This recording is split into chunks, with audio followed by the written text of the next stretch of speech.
Hello. Today we talk on the starting point of modern history in India. Advent of European is considered as the starting point of modern history in India. As we know, history is divided into ancient, medieval and modern period. But it is not always easy to distinguish clearly when one period ended or another began because history is a form of continuity. And we considered uh, 15th century as the starting point of modern history before the Mughal period also. And the Portuguese were the first who advent the Indian from Europe, and the quest for the discovery of sea route to India began. ये क्यों हुआ था? क्योंकि after the decline of Roman Empire in 7th century the Arab जो थे वो अपना domination पूरा कर लिए थे इजिप्ट और पर्सिया पे, और उन्होंने direct contact between European and Indian था उसको रोके रखा हुआ था.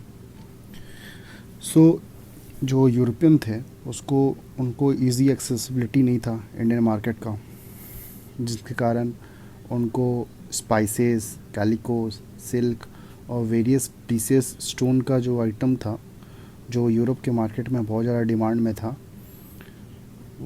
उन्हें वो डायरेक्ट मिल नहीं पा रहा था. उन्होंने जो लैंड रोड था उसे भी लॉक करके रखा हुआ था, जो मतलब डायरेक्ट एक्सेस देता हमें यूरोपियन मार्केट के लिए, क्योंकि जो अरब थे वो इंटरमीडिएटर का काम करते थे, उससे वो huge amount of revenue generate करते थे. और रेड सी का भी एक रूट था, ट्रेड रूट, उस पर भी स्टेट मोनोपोली था इस्लामिक रूलर का, उससे भी वो लोग बहुत सारे रेवेन्यू जनरेट करते थे. बेसिकली जितना भी मतलब एक्सेस हो सकता था इंडिया जाने के लिए उसे अरबों ने रोके रखा हुआ था, और अरब नहीं चाहते थे कि कोई भी इंडिया के मार्केट पे कब्जा करे या उसे किसी के बारे में पता चले, और किसी को पता भी चलता है तो हमारे थ्रू जाए. तो अराउंड 15th सेंचुरी में क्या हुआ, जो मतलब यूरोपियन थे वो लोग मतलब सी वॉयज और नेविगेशन ये सब टेक्निक में बहुत एक्सपर्ट थे, बहुत एडवांस थे. तो उन्होंने सोचा कि एक वॉयज हम लोग करते हैं जो इंडिया का सी रूट खोजे.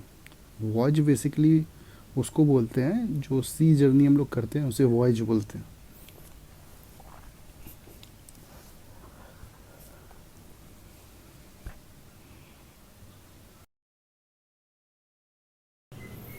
जो इकोनॉमिक डेवलपमेंट है यूरोप की वो बहुत रैपिडली प्रोग्रेसिवली बढ़ रही थी आगे, क्योंकि जो एक्सपेंशन ऑफ लैंड हो रहा था, मतलब कल्टीवेशन लैंड, वो बहुत तेज़ी से बढ़ रहा था.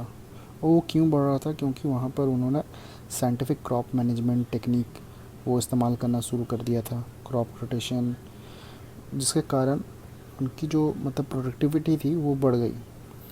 और जब प्रोडक्टिविटी बढ़ गई तो प्रॉस्पेरिटी आ गई, और जब प्रॉस्पेरिटी आ गई तो जो ओरिएंटल लग्जरी गुड्स का डिमांड था वो भी इंक्रीज़ हो गया.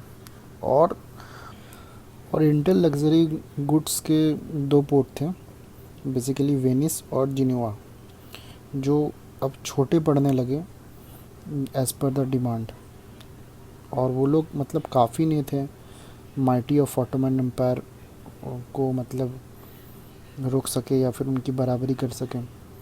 तो जो नॉर्दर्न यूरोपियन थे they were ready to aid Portugal and Spain with money and man and also with Genoese. जब आप पूछोगे कि ये जेनोसिस क्या है, तो जेनोसिस बेसिकली वो लोग थे जो native of sea port of Geneva थे, और वो लोग एक्सपर्ट होते थे सी शिप के बारे में और नेविगेशन के बारे में, मतलब वॉयज में जो सी की जर्नी होती है उसमें वो लोग बहुत एक्सपर्ट होते थे. एक नोट करने की बात यहाँ पर ये है कि जो पुर्तगाल थे उनको कंसिडर्ड किया गया leader of Christendom which provide resistance to Islam. और जो हिस्टोरियन थे वो लोग ने ऑब्ज़र्व किया कि जो किंग ऑफ पुर्तगाल हैं हेनरी, उनका भी एक ऑब्सेशन है कि वो सी रूट फाइंड करें इंडिया के लिए। और क्यों वो फाइंड करना चाहते थे सी रूट इंडिया के लिए?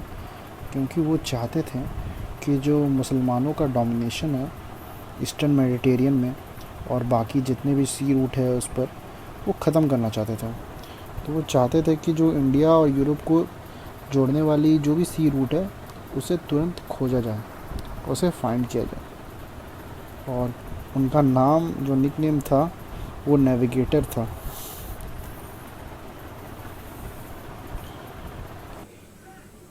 In 1497, under the Treaty of Tordesillas, the ruler of Portugal in space divided the non-Christian world between them by an imaginary line in Atlantic, somewhere 1,300 miles, in the west of Cape Verde Island. ये basically एक treaty sign हुआ था 1497 में Spain और पुर्तगाल के बीच में, जिसमें जो नॉन क्रिश्चियन वर्ल्ड था उसको डिवाइड किया गया था। और उन्होंने इस ट्रीटी पे डिसाइड किया था कि पुर्तगाल जो क्लेम और अपुकाय everything to the east of the line करेगा वो पुर्तगाल का हो जाएगा, while Spain could claim everything to the west. मतलब जो कैप वर्दी आइलैंड के वेस्ट में जितना भी चीज़ होगा वो स्पेन का होगा और ईस्ट में जितना भी चीज़ होगा वो पुर्तगाल का होगा। तो ये मतलब इस ट्रीटी में मतलब साइन किया गया था। और इसी के चलते मतलब पुर्तगाल जो थे वो एक तरह से उन लोग का मतलब इंडिया पे आना या फिर इंडिया के लिए मतलब वे वाटर वे खोजना, वो मतलब सिचुएशन प्रिपेयर हो गया। और जो 1487 में पोर्तुगीज़ नेविगेटर थे बार्थोलोमेव डायस, जो उन्होंने कैप्स ऑफ गुड होप जो अफ्रीका की है उसको राउंड अप कर लिया था और उसके ईस्टर्न कोस्ट पे अपना जहाज रोके हुए था। और बहुत मतलब कन्विंस थे कि कुछ ना कुछ यहाँ से मतलब यहाँ से हम सी रूट फाइंड कर लेंगे इंडिया के लिए।